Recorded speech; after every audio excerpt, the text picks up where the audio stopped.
Hi. Welcome to the Tuitionist LMS for parents. We will show you how to use your LMS. First, you have to download the app through the QR code given to you in the sticker. After downloading the app, you will be redirected to the login screen. This is what the login screen looks like. You have to log in with the ID and password provided to you in the sticker. After logging in successfully, you should have the upcoming screen on your screens now.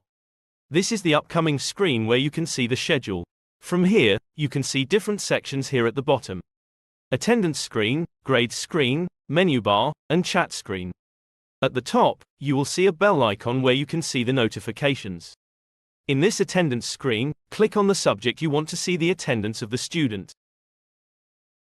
From the grades screen, tap onto the subject you want to see the grades. Select the assignments, quizzes, or exams you want to see in the marks. Coming onto the chat section, tap on the subject to see if there is any announcement from the teacher of that subject. This is LMS for A New Beginning by the Tuitionist to Digitizing Pakistan. For more updates regarding LMS, subscribe to this channel. And if you are facing any problem regarding LMS, message us through the Contact Us page in the app. Thank you.